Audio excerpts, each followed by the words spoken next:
Bom dia, bem-vindos à nossa aula do Srimad Bhagavatam. Então,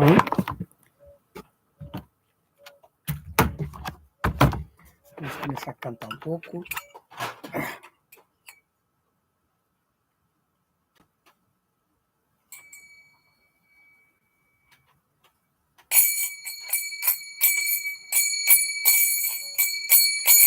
Jaya Radha Madhava Kunja Bihari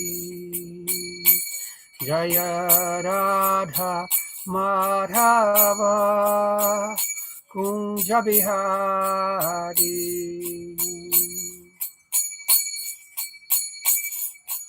Gopi Jana Vallabha Girivaradhari Gopi Jana Vallabha Girivaradhari Yasodanandanan Brajajanaranjanan Yasodanandanan Brajajanaranjanan Yamuna Tiravanachari Yamuna Tiravanachari Jaya Radha Madhava Kunja Bihari Jaya Radha Madhava Kunja Bihari Gopi Jana Vallabha Girivaradhari Gopi Jana Vallabha Girivaradhari Yastodanandanan Brajajanaranjanan Yastodanandanan Brajajanaranjanan Yamuna Tiravanachari Yamuna Tiravanachari Jaya Radha Madhava Kunja Bihari Jaya Radha Madhava Kunja Bihari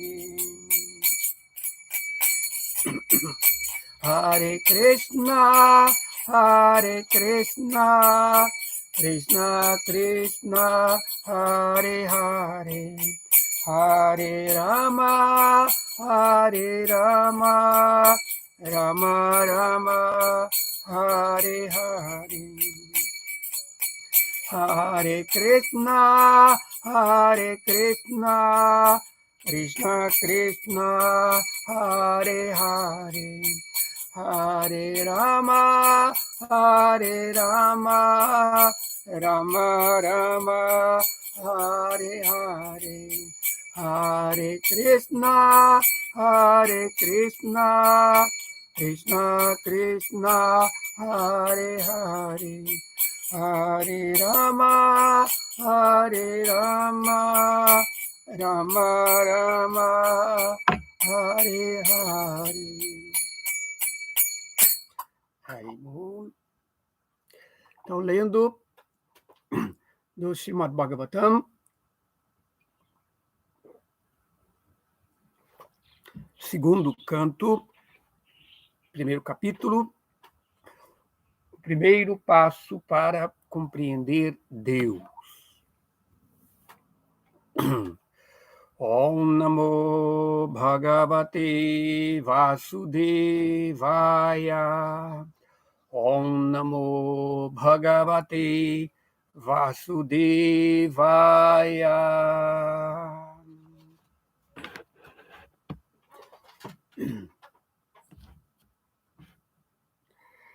Rajuvacha.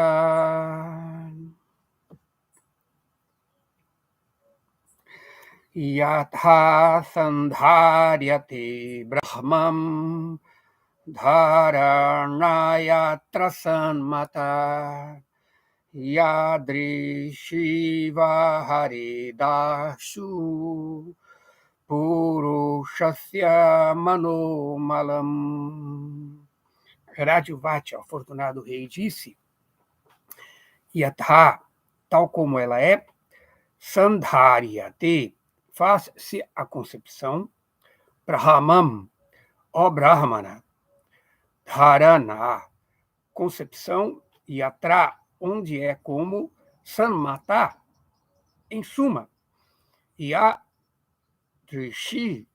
o caminho pelo qual Va, ou Re, removidas, Ashu, sem demora, Purushasya, de uma pessoa, Manaha, da mente, Malan, sujeiras.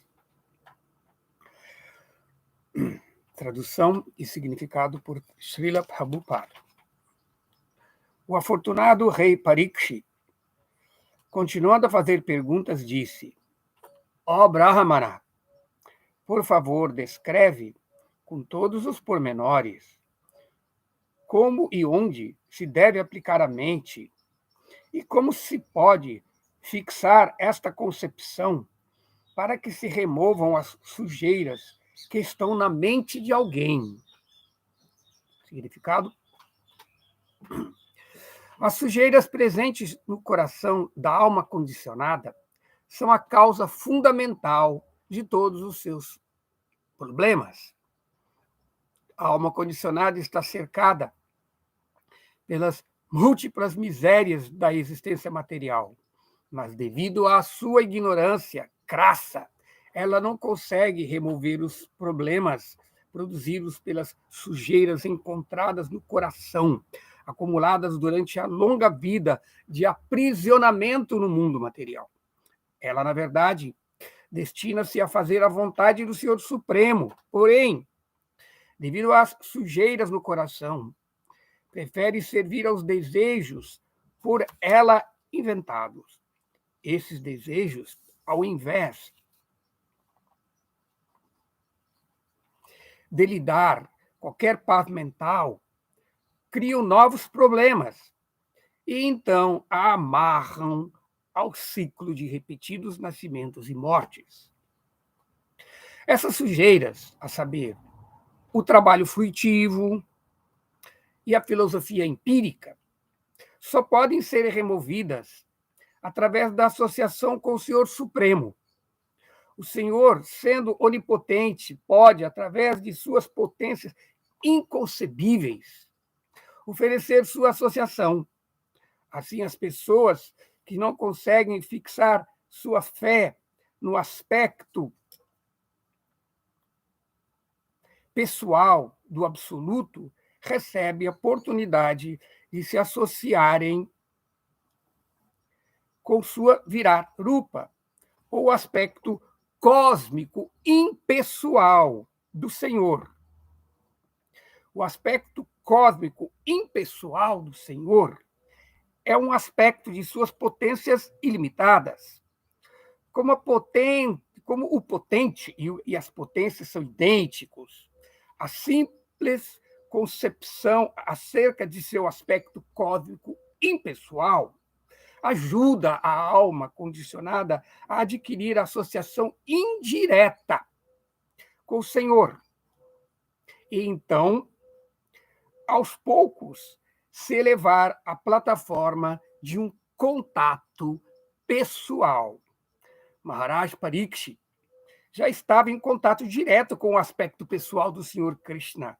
E, nesse caso, não precisava fazer a Shukadeva Goswami perguntas para aprender onde e como aplicar a mente na Virat Rupa impessoal do Senhor. Mas, ao pedir uma minuciosa descrição do assunto, estava querendo beneficiar os outros, que são incapazes de conceber o aspecto transcendental do Senhor como a forma de eternidade, conhecimento e bem-aventurança. A classe de não devotos não consegue pensar no aspecto pessoal do Senhor, devido ao seu pobre fundo de conhecimento. A forma pessoal do Senhor, devido ao seu pobre fundo de conhecimento, a forma pessoal do Senhor, tal como Rama e Krishna, é completamente revoltante para ele. Eles fazem uma avaliação muito precária da potência do Senhor. Na Bhagavad Gita 9:11, o próprio Senhor explica que as pessoas com um pobre fundo de conhecimento zombam da personalidade suprema do Senhor, tomando-o por um homem comum. Tais homens desconhecem a potência inconcebível do Senhor. Através de sua potência inconcebível, o Senhor pode aparecer na sociedade humana e em qualquer outra sociedade de seres vivos e continuar sendo o Senhor onipotente, sem sair nem 1 milímetro de sua posição transcendental. Assim, para o benefício das pessoas que não conseguem aceitar a forma pessoal e eterna do Senhor, Maharaj Parikshit perguntou a Shukadeva Goswami como começar a fixar a mente nele. E o Goswami deu a seguinte resposta pormenorizada. Om Jnanatimirandasya Jnanam Jana Shalakaya Chakshurumilitam Jena Tasmai Shri Gurave Namaha. Namo Vishnu Padaya Krishna Prestaya Bhutale Srimati Bhakti Vedanta Swaminiti Namine Namaste Saraswati Deve Gauravani Pracharine Nirvishesha Shunyavadi Pastatya Deshatarine Sri Chaitanya Manobhistam Stapitam Jena Bhutale Swayam Rupa Kadamahyam Dadati Swapadantikam Vancha Kalpatarubhyascha Kripa Sindubhya Evacha Patitanam Pavanebhyo Vaishnavebhyo Namo Namaha. Rajuvacha Jata Sandaryate Brahmam Dharanaya Trasanmata Yadrishiva Haridashu Purushasya Manomalam.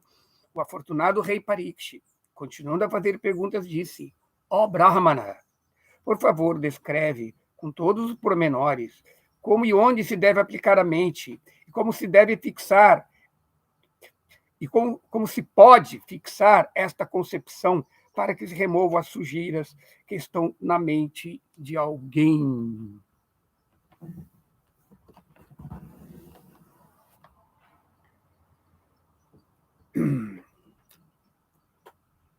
Então, neste primeiro capítulo do segundo canto, nós podemos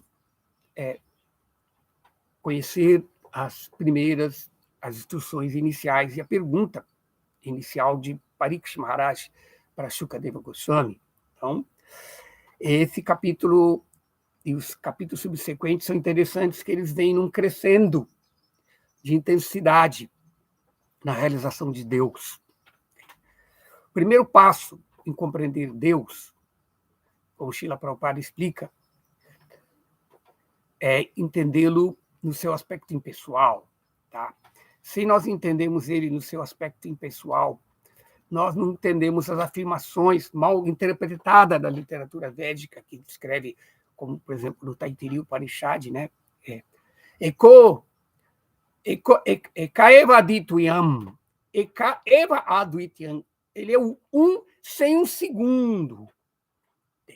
Então, isso, às vezes, é interpretado que não pode haver uma outra personalidade além dele, que, na verdade, seria, nesse caso, impessoal, porque personalidade implica relacionamento pessoal. Personalidade implica alteridade, entende? Alguém que se abriga e aquilo a quem é abrigado. Então, o relacionamento pessoal tem colocado assim. Então, o primeiro ponto, e inclusive isso é muito interessante, mesmo que os estudiosos de religião consideram que o primeiro passo, entende? As formas básicas de religiosidade, como Durkheim escreve no seu livro, as formas elementares de religião, começa com essa visão assim impessoal de Deus, ou seja, ver Deus na natureza, o xamanismo, Deus e o Espírito. Então, o primeiro aspecto é assim. A primeira maneira de se aproximar de Deus é através de seu aspecto impessoal, material.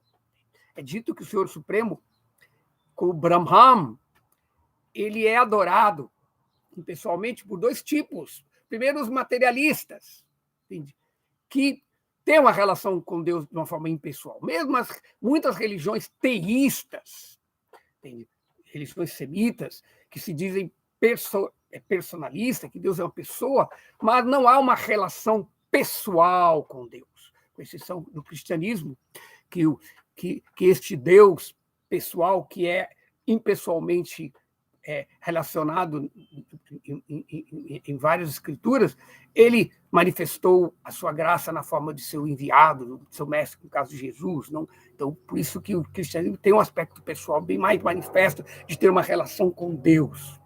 Mas o conceito, apesar de a literatura védica deixar bem claro que existe várias entidades, Eko, Sat, Vipro, Bahudo, Vadanti. O real é um, mas nos Vedas nós podemos ver eles sendo descritos de várias formas. Agni, Surya, Vishnu, Shi, Rudra, várias formas. O Senhor ele se manifesta de diferentes maneiras, de diferentes formas diretas ou indiretas.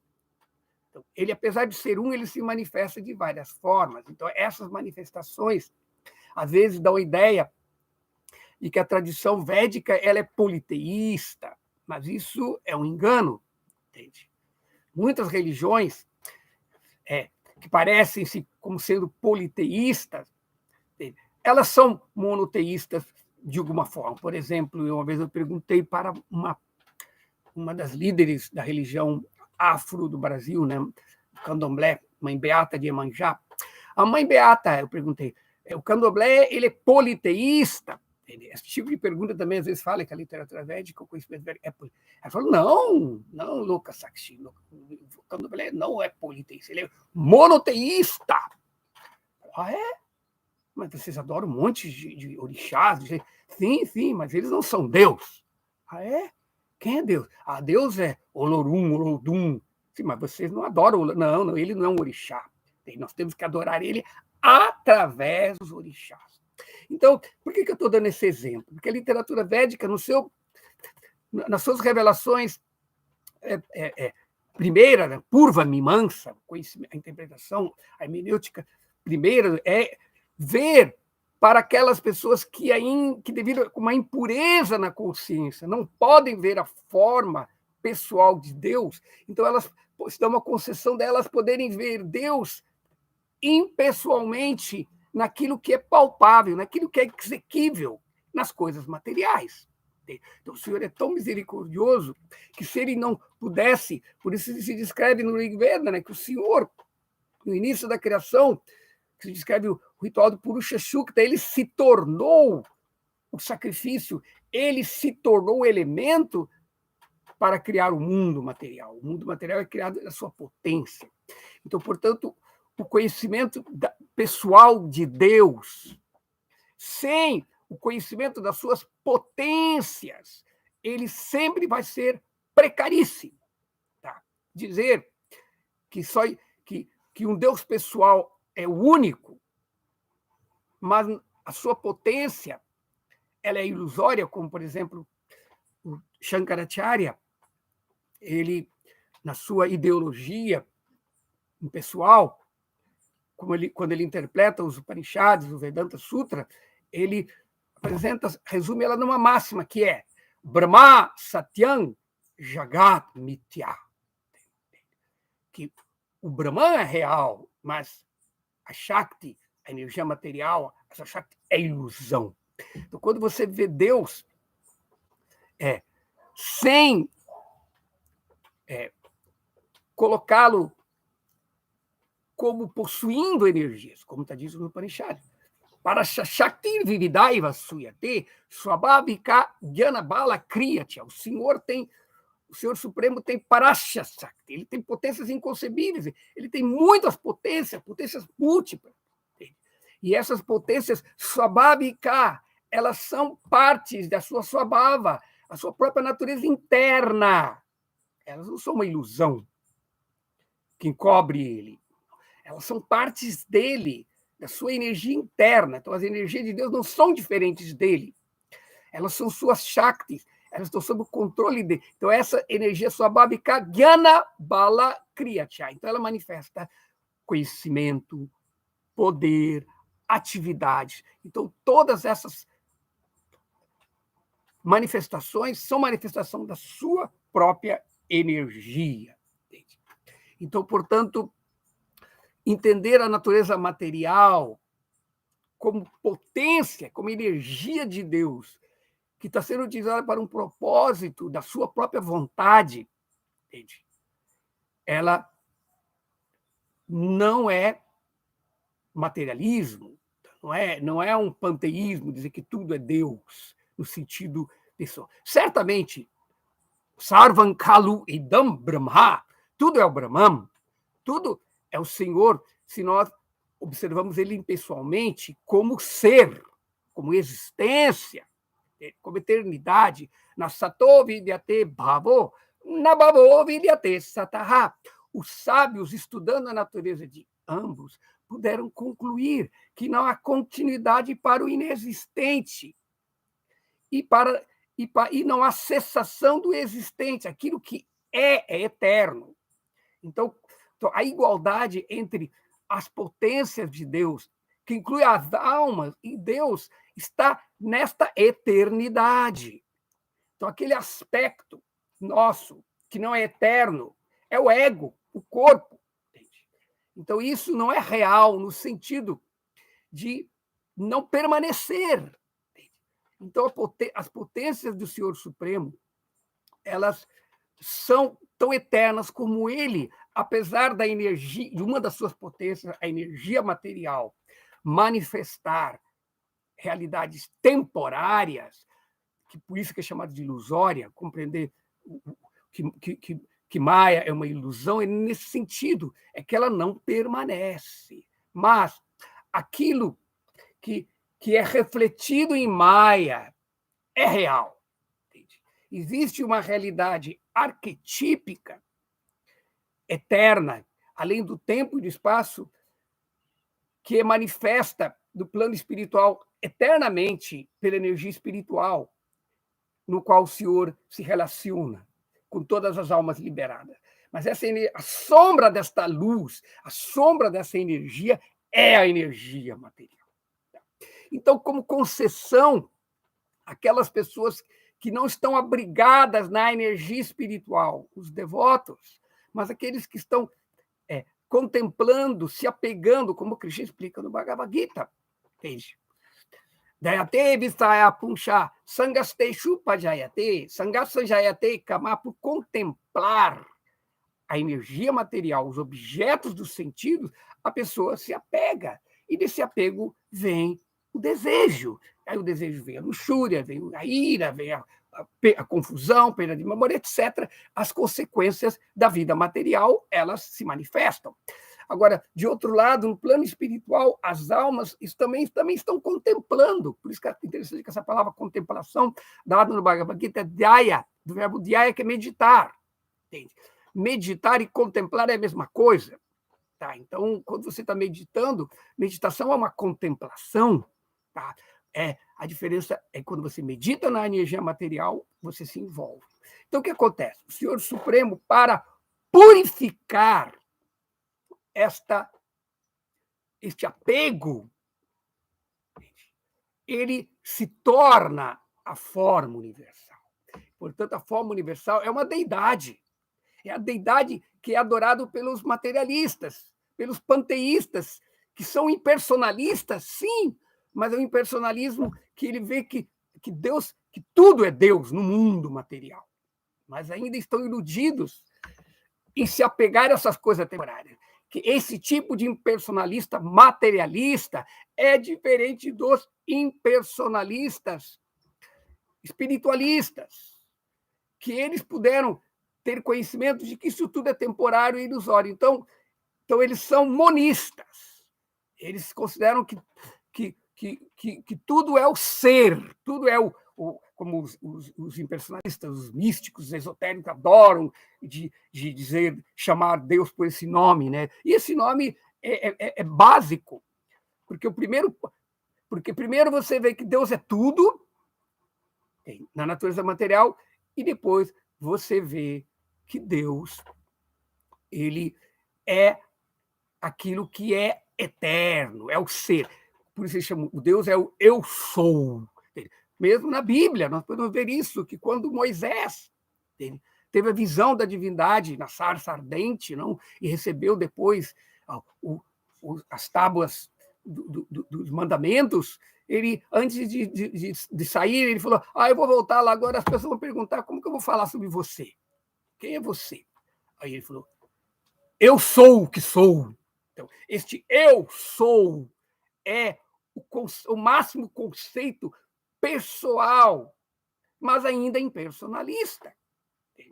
Deus é o eu sou. Isso não é errado, é apenas o primeiro passo, quando nós entendemos a realidade. Então, portanto, os materialistas, seguindo aqui esse ensinamento dos Upanishads, né? Ishavati amidam sarvam. Você tem que entender que tudo que existe é propriedade, é possuído e é controlado pelo Senhor Supremo. Então, mesmo que indiretamente a pessoa adora a forma universal que é material, ela começa a curar a sua contaminação primordial, que é a inveja de Deus. Então, ela começa a aceitar que existe uma hierarquia, existem superiores, assim como as pessoas nesse mundo material. Elas têm tantos problemas psicológicos porque elas não vivem no Dharma. As pessoas estão presas no karma, envolvidas numa vida reativa, e elas não conseguem evoluir, mas quando elas começam a aceitar deveres, quando elas constelam sistematicamente com a existência, respeitando a autoridade, respeitando os pais, respeitando as mães, ela começa a se preparar para aceitar a autoridade última de Deus. Então, por isso a forma... Então, Parikshit Maharaj ele está perguntando como que eu faço para meditar nessa concepção material. Essa concepção material da Viratarupa é a base de toda a religiosidade do brahmanismo, da religião Karmakanda dos Vedas, que é o primeiro ensinamento, Purva Mimamsa. A primeira maneira de entender os Vedas é entendendo isso. E isso podemos ver, se nós estudamos religiões, em todas as religiões, o conceito, a forma elementar, que todas as religiões elas surgem sempre dentro de uma plataforma assim, de adoração da forma universal de Deus. Então, o ponto, apesar dessa forma não ser a forma eterna de Deus, porque a nossa consciência ainda não está pura para ver a forma espiritual de Deus. Por isso que a pessoa se torna humana. Por isso é dito, a pessoa ainda não é um ser humano, se ela está ocupada apenas em comer, dormir, defender-se e fazer sexo, que são as atividades básicas de todos os animais. Mas quando a pessoa pode entender, né, que existe algo que a diferencia dos animais. Algumas pessoas podem falar, não, é claro que o ser humano é inteligente, os animais não são inteligentes. Mas quem disse que os animais não são inteligentes? Quem tem animal doméstico, gato, cachorro, uma vaca, um cavalo, as pessoas veem que eles são muito inteligentes, às vezes até demais. Encontrou, precisamente os gatos, para controlar os seus humanos, eles são inteligentes. Mas a inteligência deles é utilizada para 4 atividades básicas: para comer, para dormir, para defender-se e para reproduzir-se. Essas são as atividades. Então, se o ser humano utiliza a sua inteligência muito aprimorada para fazer isso, ele é apenas um animal sofisticado. Mas agora, como está dito, Hara Nidra Bhaya Maitunam Cha, essas 4 atividades, Shamanam Etat, iguala, isso, Shamanam, isso iguala os pachus, os bichos, pachubir, Naranã, e os naras, os seres humanos. Os seres humanos, eles se igualam, mas Dharmo Hiteshan Adiko Vishishu. Existe uma coisa que qualifica o ser humano, Adhikan, e Vishesh, o distingue dos animais, Adiko Vishesham, que é Dharmena Hina, seguir o Dharma. E por seguir o Dharma, ele Pashubhir Samaraha, entende? Por não seguir o Dharma, ele não é diferente dos animais. Rina Dharmena, sem Dharma, Pashubhi Nara Eko. É a mesma coisa. Então, dessa forma, podemos ver agora que seguir o Dharma é o primeiro passo da vida espiritual. O Senhor cria este mundo material, baseado num modelo arquetípico, que é a verdade, Satya. E aí ele estabelece o ciclo deste mundo, Rita, a ordem cósmica, que deve ser mantida. Entende? E para a manutenção dessa ordem, ele coloca diferentes funcionários cósmicos, entende? Diferentes gestores desta ordem cósmica, que são os diferentes devas, começando de Brahma, indo até as diferentes hierarquias de semideuses. Às vezes dizem, por isso que dizem que a religião védica é politeísta, tem 33 milhões de deuses. Quem já ouviu falar sobre isso? Não?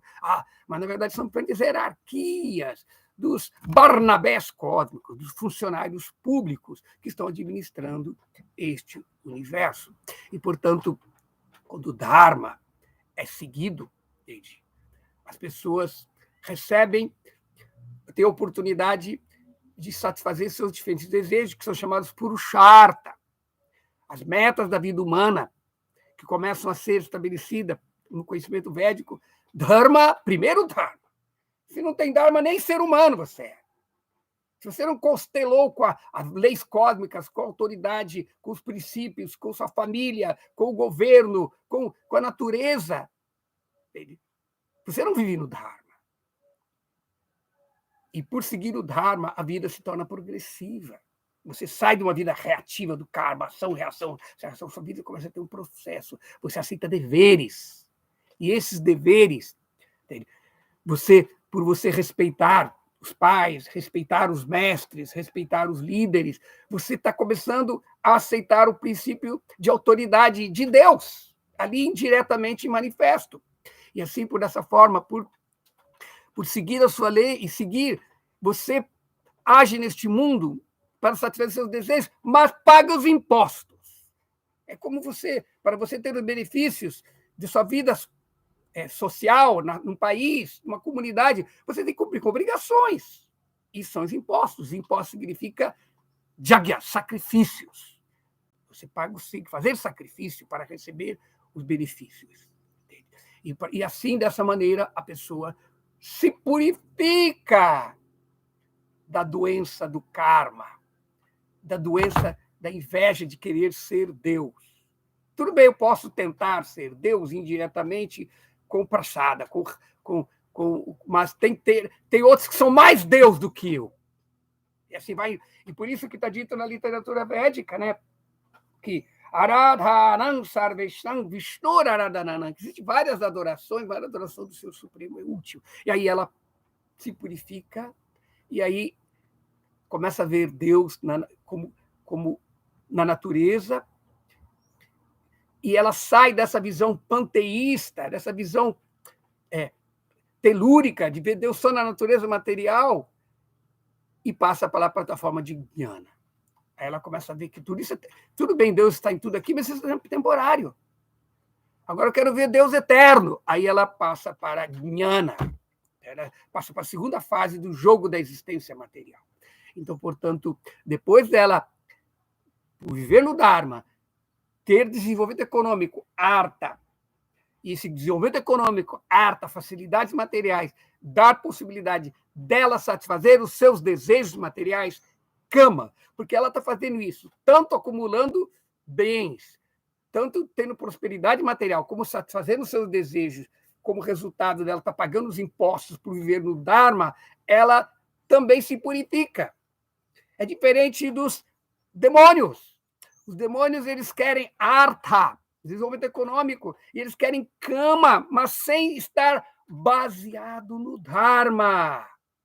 E porque a sua vida neste mundo não é baseado em constelar sistemicamente com o Dharma, com a natureza espiritual, eles não se purificam. Agora, por viver no Dharma, a pessoa chega no ponto, ela pode entender o conhecimento espiritual. Então, é exatamente isso que Parikshit Maharaj está indagando sobre como que a pessoa vai se purificar nessa forma de adorar a forma universal do Senhor Supremo. O Prabhupada explica, entende?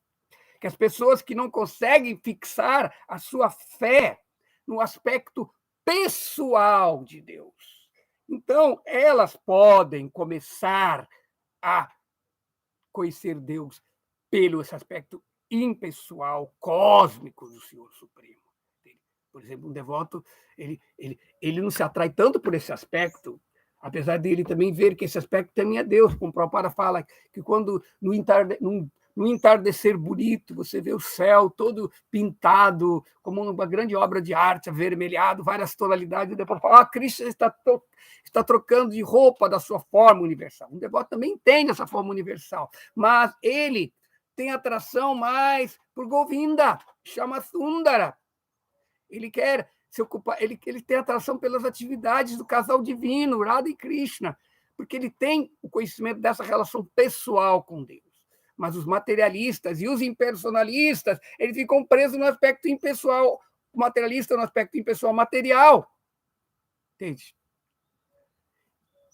E o monista no seu aspecto espiritual e impessoal. Então, dessa forma, o conhecimento védico, ele, como Krishna explica na Bhagavad Gita, Yeyata Mamprapadyante, na medida como as pessoas se aproximam de mim, eu me manifesto, eu correspondo proporcionalmente. Significa que o conhecimento védico, ele é o tipo de conhecimento espiritual mais plural e universal possível, que ele não descarta as pessoas de karma, jnana, yoga ou bhakti. Todos estão recebendo de Krishna de acordo com a maneira com que eles chegam. E aqui essas pessoas não podem ainda conceber o conceito pessoal de Deus. As contaminações do modo da natureza material não deixam elas ver, então elas podem, de onde elas estão, começando a se tornar devotos, adorando você está adorando a forma universal de Deus, mas é uma forma de Deus. Se você segue o Dharma, e depois de uma vida de prosperidade nesse mundo, materialmente, e os prazeres, você chega num momento de esgotamento. E quando você está esgotado, se você não tem o Dharma, se você não tem o conhecimento de Deus, você cai no niilismo. E não acredita em mais nada. Frustrado com o mundo. Você se torna um niilista. Mas o devoto, ele dá o pulo, busca o conhecimento espiritual. Claro que no próximo capítulo, Parikshit Maharaj vai aprender de Shukadeva Goswami sobre o segundo passo, que é adorar Deus como Paramatma. Deus no coração significa. No materialismo, vemos que Deus está na matéria, e aí quando entendemos que isso é temporário, na verdade tem algo mais, Deus é o eu sou em tudo, e quando se ele é o eu sou, que ele é o eterno, agora ele pode, em vez de meditar na matéria e se apegar, ele vai meditar neste real que está no coração de Deus como Paramatma. Aí ele sai da fase de adoração impessoal do Brahman. Adorar o Brahman é uma fase também, é a fase da desconstrução das certezas que o materialismo aparentemente nos dão. É como se você quer construir um prédio, um terreno. Primeiro você tem que limpar o terreno. Então, a limpeza, Diana, o conhecimento impessoal é o departamento de limpeza da nossa consciência. Mas se você só limpa e deixa o terreno vazio, você não vai poder se beneficiar. Então, nós temos que agora construir. E essa construção vai ser explicada a partir do próximo capítulo, que é a meditação em Deus no coração. A forma pessoal de Deus, ela tem que começar a ser meditada de uma forma científica, nos pés, se elevando até chegar no rosto. E aí nós podemos ter o conhecimento desse aspecto de Bhagavan, como Krishna, o Senhor de Vraja, que é o sorriso doce de Deus. Então, portanto, a literatura védica, ela é totalmente includente. Por isso que, quando os devotos falam no movimento da consciência de Krishna, o movimento de Krishna não é uma religião sectária. Alguns devotos, mesmo algumas pessoas, não, isso é apenas um H de pregação. Não, não é, de fato. Entende? Por isso, Krishna do Bhagavad Gita, entende? Quando Krishna diz no Bhagavad Gita que mesmo os sábios não devem agitar a mente dos ignorantes ocupados em atividades fruitivas, mas sim encorajar eles para que eles possam se elevar. Portanto, o processo da consciência de Krishna não é para excluir outras manifestações culturais e sociais, entende? E religiosas que Deus está dando, mas para entender com respeito, entende?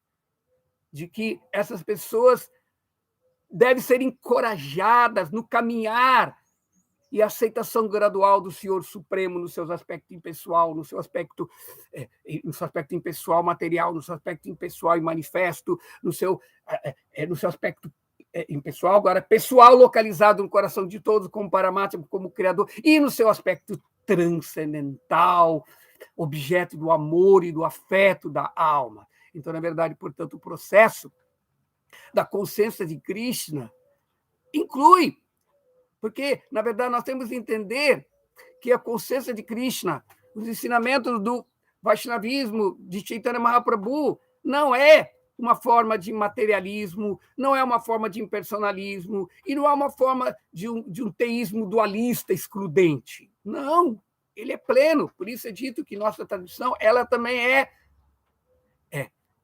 não dual. Nós somos não dualistas. Ser não dualista não é igual ser impersonalista. Significa que entendemos que Krishna é a única realidade. E a diferença entre a filosofia de Shankara, do Advaita, é que eles também dizem que, sim, a realidade é não dual, mas só que essa não dualidade é uma não dualidade estéril, que não tem Shakti, porque a Shakti é uma ilusão, então é uma dualidade que não tem manifestação. E isso se torna ilógico, porque se o mundo material é a causa, desculpe, é o efeito de uma causa que é o Brahman, como que pode, no efeito, ter algo que não se encontra presente na causa? Então, se esse mundo material tem variedade, tem diversidade, tem pluralidade, no Brahman também tem essa pluralidade. Então, nossa não dualidade é uma não dualidade não excludente das Shakti. É uma não dualidade que diz que Deus e sua Shakti são iguais, não há diferença, como mesmo outras tradições, além da tradição Vaishnava, também advogam isso. Essa é a diferença entre o conhecimento dos Agamas, o conhecimento dos Puranas, que descreve que Deus e sua Shakti são iguais, como o Shivaísmo fala. Os Shivaístas falam, Shiva sem Shakti é Shava. A palavra Shava significa cadáver. Então, Deus sem sua Shakti não é Deus, ele é Brahman. Deus sem sua Shakti não é Deus, ele é o eu sou. Então, por isso que não é possível conceber Deus como uma pessoa sem as suas Shaktis. Sem as Shakti, não. Eu me lembro claramente de um exemplo disso, no começo do movimento, no ano de 1975, em São Paulo, um dos templos lá no aeroporto, naquela época, Vidayananda Maharaj, ele tinha se tornado presidente por questão que o presidente tinha se afastado, e ele ficou lá até vir um novo. E eu me lembro que ele pregou bastante, inclusive ensinou os devotos a cantarem Upanishad, eu nunca esqueço disso. E aí apareceu para visitá-lo um líder de um grupo de yoga, um grupo espiritualista, que não precisamos dizer o nome, mas aí ele deu uma gravura muito bonita de Krishna tocando flauta, tá? E aí Vidayananda Maharaj aceitou, e quando a pessoa foi embora, ele falou, leva isso. Eu falei, mas é Krishna. Ele falou, não, isso não é Krishna. Olha, era Krishna num brilho, numa refulgência. Krishna nunca está no... Krishna não é Brahman. Krishna sempre está pisando em Vraja. Krishna está sempre com as vaquinhas. Krishna está sempre com Radha. Krishna é Deus com suas Shaktis. Krishna é Deus com seus devotos. Krishna é Deus com suas qualidades. Krishna é Deus com sua lila. Krishna é Deus com sua graça. Ter só Krishna não é Vaishnavismo. É impersonalismo. Krishna não existe sem Radha. É dito que uma vez teve um baile no mundo espiritual lá, e Krishna foi convidado, e quando Krishna foi, ele não pôde entrar. Por quê? Porque ele não foi curado. Krishna não... Então, nós temos que entender isso, que ele tem suas Shaktis. Mesmo a energia material que permite que ele se manifeste dessa forma impessoal, indireta para os materialistas, é a sua Shakti espiritual. Esta Shakti espiritual. Como Krishna explica na Bhagavad Gita, Daivi Hiesha Gunamai Mama Maya Duratyaya. Esta energia material constituída dos modos é minha Shakti. Daivi, ele diz, Daivi, ela é divina, ela não é mundana, não é Maya, não é Mithya, falsa. Essa é a grande diferenciação entre os seguidores da tradição védica, aqueles que são impersonalistas e aqueles que são personalistas. Vaishnava, nós não somos dualistas apenas, porque aí é o engano de comparar a alteridade entre Deus e a alma com a dualidade do mundo material que divide. É diferente. Entende? Porque nós não podemos conceber a realidade do mundo espiritual, como Krishna explica no Bhagavad Gita, né? A figueira de Bengala reflete no lago, os valores estão invertidos.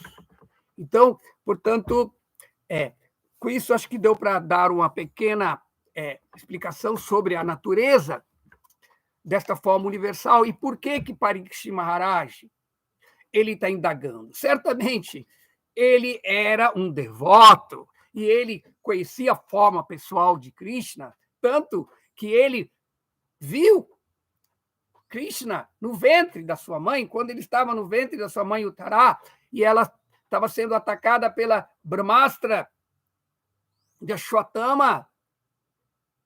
Krishna veio, o Senhor Supremo entrou lá no ventre e protegeu o corpo de Parikshit Maharaj. E, portanto, ele viu Krishna na sua forma pessoal. E, portanto, por isso que o nome dele é Parikshit, que diz Parikshit, para Iksha. Para é em outros lugares, em todos os lugares, em volta. Iksha pode ser desejando ou vendo, aquele que está...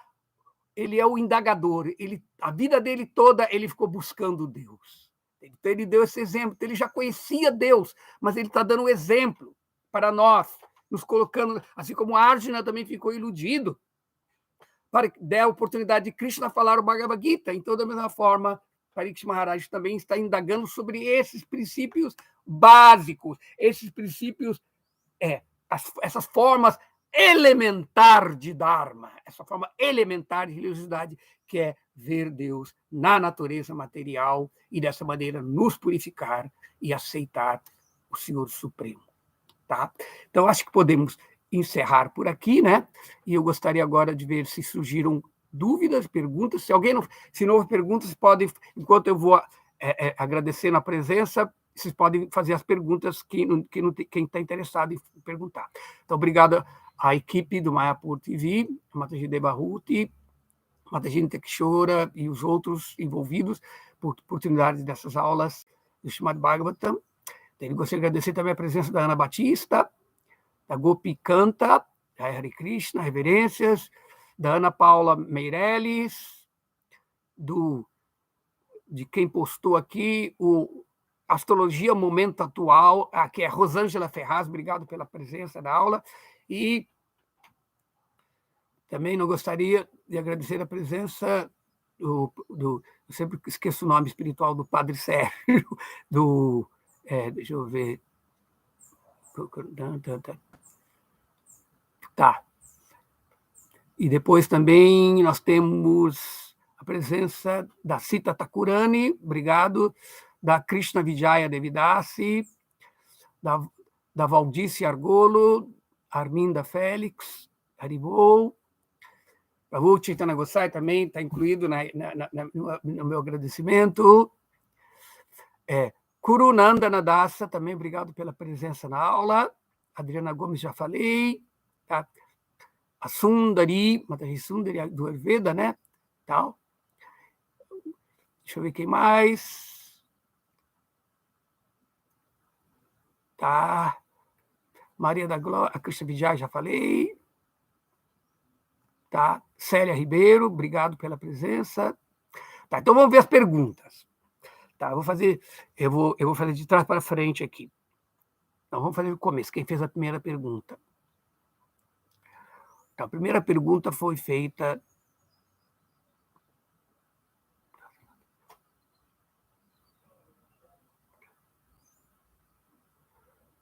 Sanatana Dharma, né, que é o Padre Sérgio, ele fala aqui, ele faz um comentário, né? Moisés perguntou, quando eu chegar diante dos israelitas, ele disseram, o Deus de seu antepassado me enviou, e vocês me perguntaram qual é o nome dele, eu lhes direi, eu sou o que sou, que é confirmando aquilo que eu falei, né? Ainda bem que eu não especulei. É isso que você dirá aos israelitas, eu sou enviado por vocês, tá?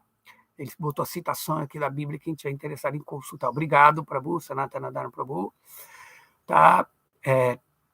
Adriana Gomes perguntou, quanto mais compreendemos o aspecto de Deus, mais nos autoconhecemos. Exatamente. Porque o Srimad Bhagavatam é exatamente isso. Apesar de a essência do Srimad Bhagavatam pode ser encontrada no 10º canto, os outros capítulos, os outros cantos vão nos dando conhecimento de tudo isso, de como que esse mundo material foi criado, da forma universal, da criação, da destruição do universo material, tudo isso. E assim nós podemos ver o Senhor, os passatempos diretos e indiretos do Senhor, e ainda mais importante, porque como está dito que Aradhanam Sarvesam Vishnur Aradhananam, Vishnur Tadi Aradhanam, que é dito que de todos os tipos de adoração, a adoração do Senhor Supremo, ela é suprema. Vishnur Aradhanam Param, mas Tasmat Parataram Devi, Tadyam Samat, mas superior a essa adoração é a adoração de Krishna Tadiya. Krishna Tadiya significa aquilo que tem relação com Krishna, da sua Shakti, dos seus devotos, adorar os devotos de Krishna. Ou seja, admitir que suas Shaktis, que são eternas e servi-la em relação com Deus é superior que adorar a Deus. É bem diferente do que nós aprendemos em algumas tradições religiosas, de que é ofensa adorar qualquer outra pessoa além de Deus, não. Em algumas tradições semitas tem esse problema, mas a tradição védica não. Entende? Krishna disse que adorar esse Krishna Tadiya é muito importante, tá? Então, compreender esses aspectos de Deus, entender o que nos afasta dele. Por isso que o Upanishad fala, temos que aprender a conhecer lado a lado o conhecimento da ignorância e o da sabedoria. O conhecimento da ignorância significa entender o que é o mundo material, como que essa natureza material está nos prendendo, como que estamos nos iludindo neste mundo material para nos prevenirmos, como no tratamento médico. A primeira parte do tratamento médico é o diagnóstico. O diagnóstico não é cura. Ao contrário, você está mexendo com a doença, você está vendo a doença só.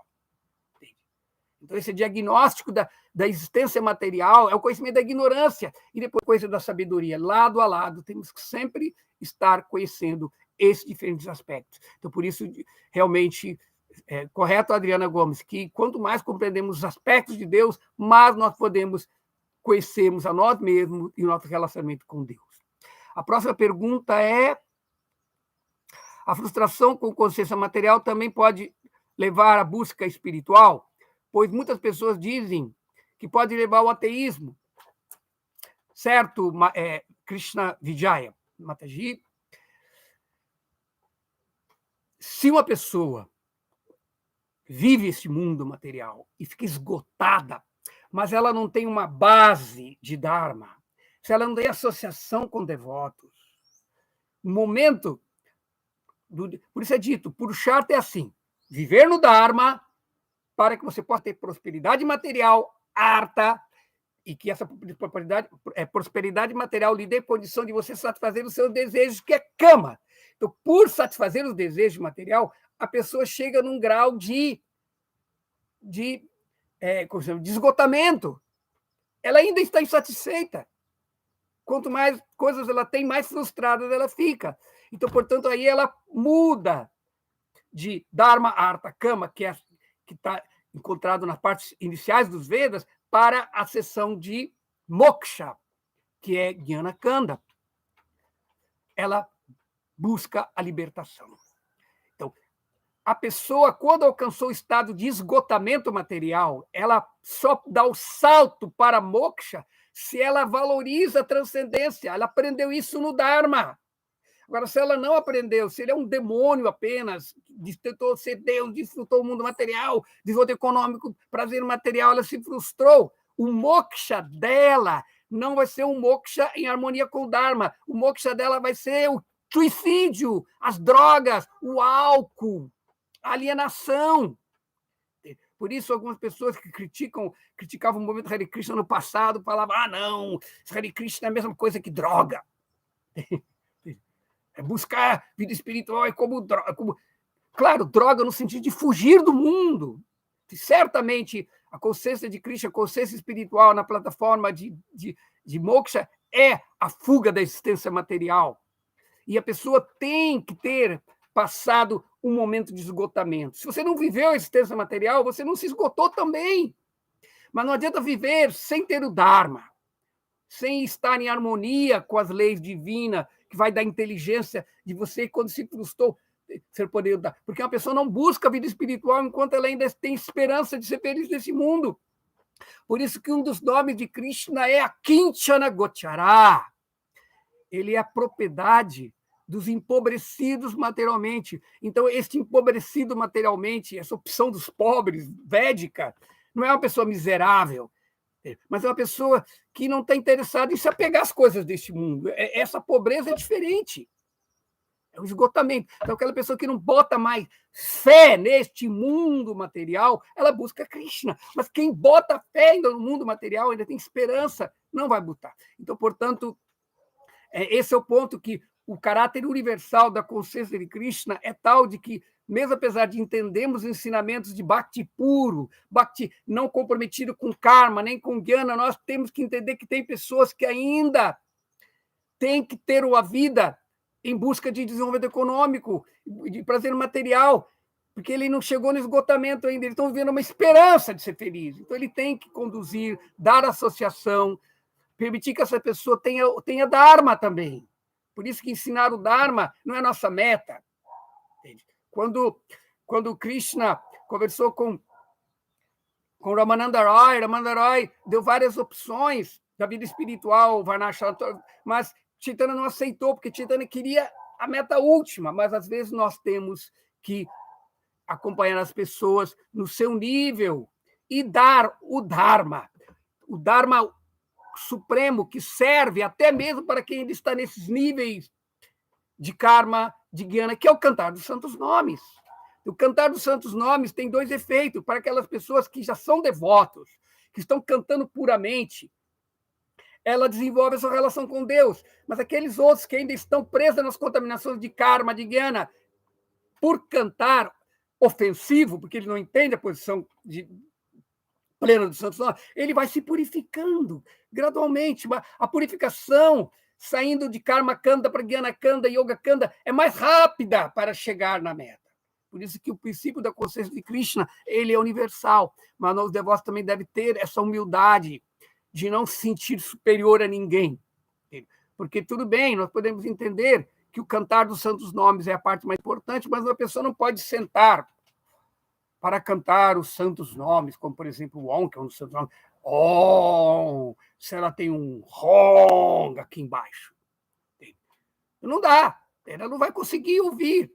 Entende? Os santos nomes, se o barulho. Então, portanto, um devoto, ele tem que entender os níveis que as pessoas estão, e nós podemos dar a consciência de Krishna como um bom médico, sabe dosar o medicamento aos seus doentes. Portanto, Srila Prabhupada queria que os devotos desse movimento se tornassem peritos nessa filosofia, peritos, primeiro dando exemplo, vivendo, e depois para poder ensinar as pessoas. Prabhupada queria formar uma sociedade de brahmanas, pessoas que educassem as pessoas para que as elevassem. E se a consciência de Krishna vai se tornar universal, não convertendo todo mundo para morar num templo como nós, não, fazendo que a consciência de Krishna é universal. Prabhupada sabia que o cantar dos santos nomes é universal. Mesmo um padre beneditino que se aproximou de Prabhupada, queria ser iniciado, queria deixar tudo, Prabhupada falou, não, você continue a cantar os santos nomes aí nas suas contas, Jesus, Jesus, Jesus. Prabhupada tinha essa visão de um Vaishnava. Krishna está muito além de nossos sectarismos. Então, entendendo isso, mas nós temos que ter uma compreensão do conhecimento védico e as diferentes fases de graduação, de intensidade da relação com Deus. Tá certo? Então, agora outra pergunta, né? Posso dizer que a misericórdia de entrar em contato com esse conhecimento tem a ver com o estágio que a consciência se encontra dentro desse aspecto como degrau. Certamente, a pessoa ela vai estar se envolvendo na consciência de Krishna de acordo com o seu nível de evolução, mas o processo é o mesmo, não importa o nível. Harinama, Harinama, Harinama Kevalam, Kalau Nasteva, Nasteva. Então, cantar é o remédio, não importa o nível que a pessoa esteja.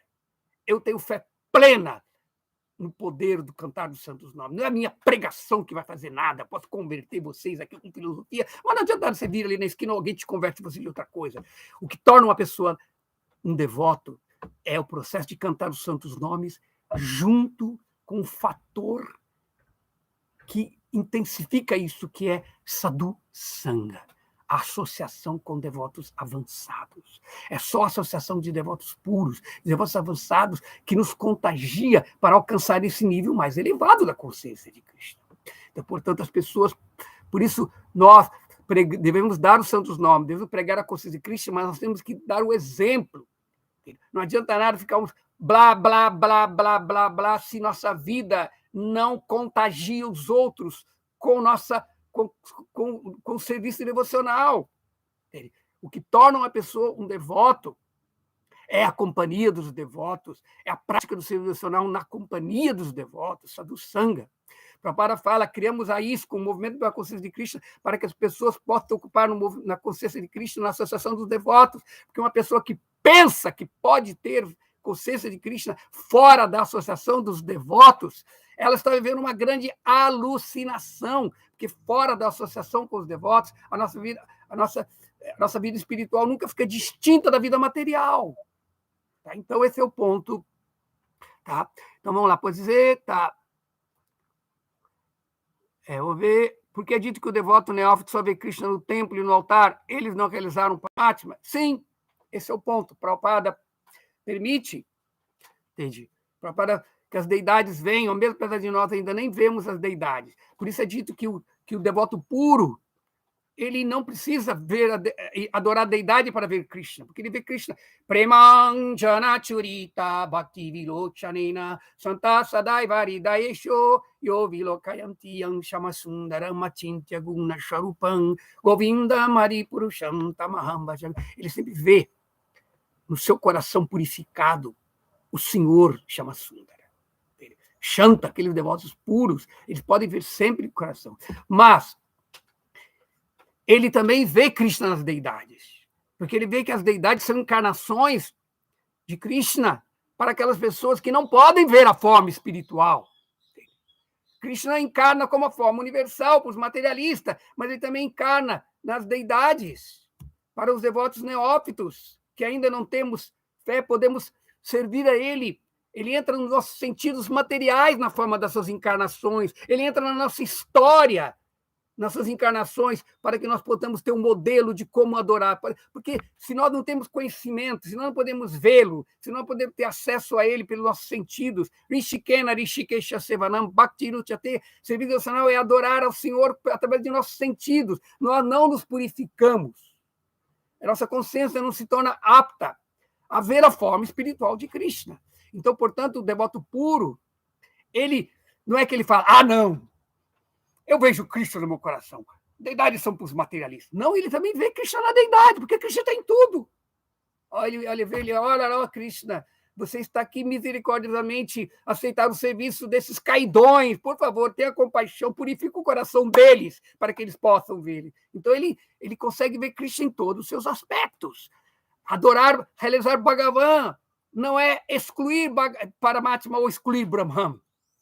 Um devoto que tem a realização da suprema personalidade de Deus, Krishna, ele também tem a realização, ele entende a posição de Vishnu, de Purusha, os Purushas, criadores do mundo material, Paramatma, e o próprio Brahman, e a própria forma universal, ele não tem dificuldade, mas ele tem atração a Govinda, no seu sadhana pessoal, mas ele dá o exemplo de ocupar-se no serviço devocional para que as pessoas possam se ocupar de acordo com o nível que elas estão. Está claro? A Ana Batista faz uma pergunta aqui. O que é essencialmente o dualismo? E no Vaishnavismo, o dualismo inclui as chakras de Krishna, o semideus e a própria personalidade de Deus? Tá. Eu não gosto de usar muito essa palavra dualismo, por isso eu gosto da palavra alteridade. A alteridade implica uma relação de eu e tu. Se não há eu e tu, não há amor. O verbo amar é um verbo transitivo direto, ele precisa de um sujeito e de um objeto. Então, esse é o verbo conjugado pelos Vaishnavas, amar. Então, por isso é necessário que haja essa alteridade. É diferente dos impersonalistas. Os impersonalistas, eles não conjugam o verbo amar, eles conjugam o verbo ser. O verbo ser, ele é um verbo de ligação. E ele não tem objeto. Só existe o sujeito e o predicado. O predicado é o próprio sujeito. Ele está no mesmo caso gramatical.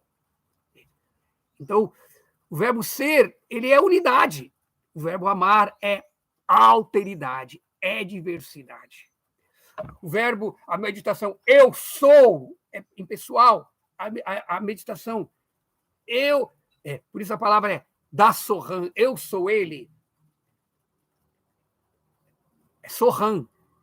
Eu sou ele, o devoto fala, Dasohan, eu sou dele, eu sou servo dele. Então, é bem diferente, tá? Vamos ver mais outra pergunta. Acho que só foram respondidas todas as perguntas. Tá, então, só continuando aqui a resposta da Ana Clara. Então, o devoto vê a realidade de Krishna em todas as suas shaktis.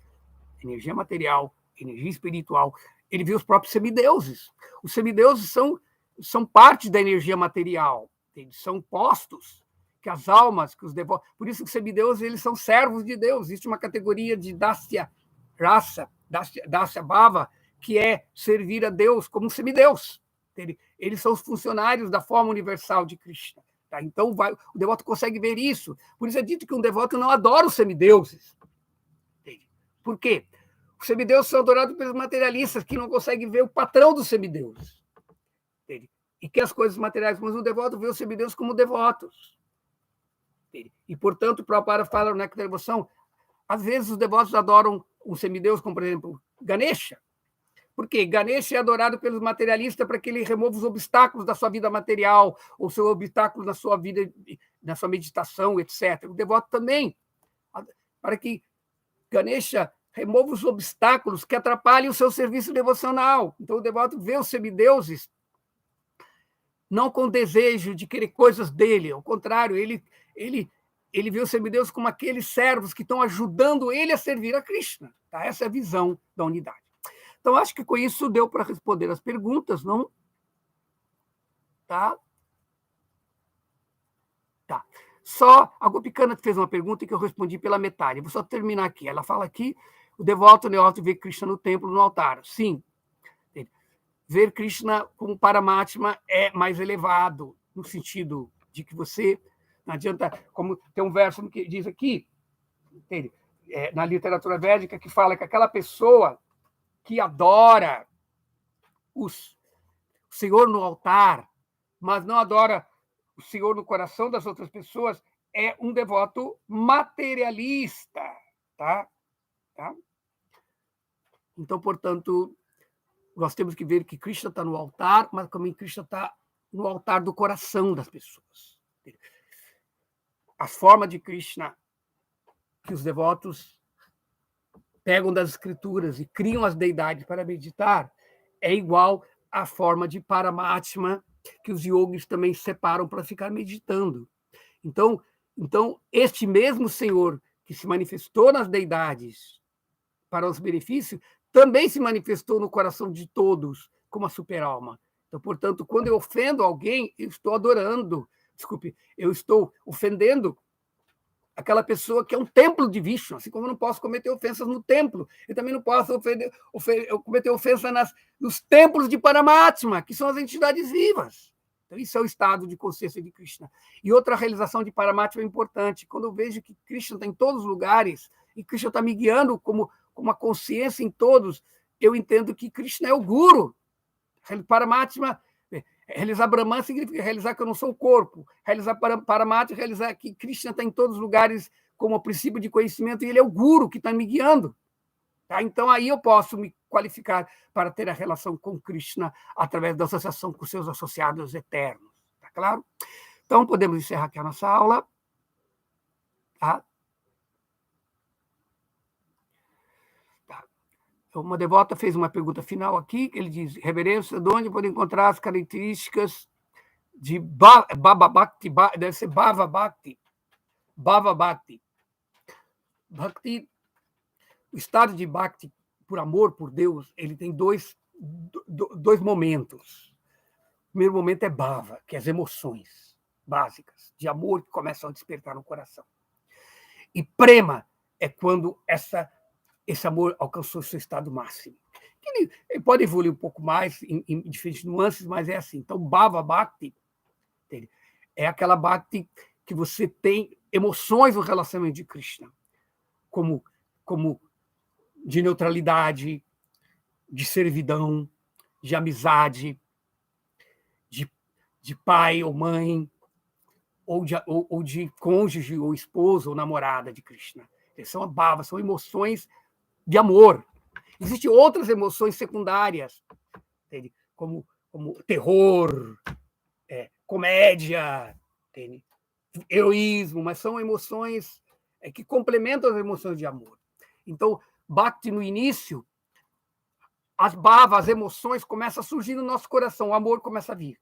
Depois de um processo de fé que cresce na associação dos devotos, na prática do serviço devocional, na purificação do coração, a pessoa se torna estável na vida espiritual, ela desenvolve o gosto da vida espiritual e se apega, aí o coração se purificou, anarta nivriti, tudo, aí o amor vem, e o amor vem na forma de emoções básicas, se chama Bhava Bhakti.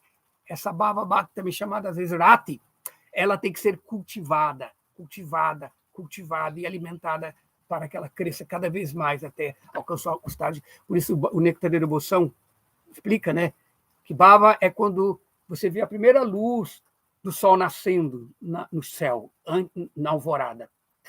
E Prema é quando o sol está pino. Então, tanto Bhava Bhakti como Prema Bhakti é estágio de amor por Deus, inicial e pleno, tá bom? Então, acho que você respondeu. Então, passamos da nossa hora. Obrigado pela presença, tá? A gente pode meditar no Srimad Bhagavatam e nas instruções para tornar a nossa vida perfeita. Hare Krishna.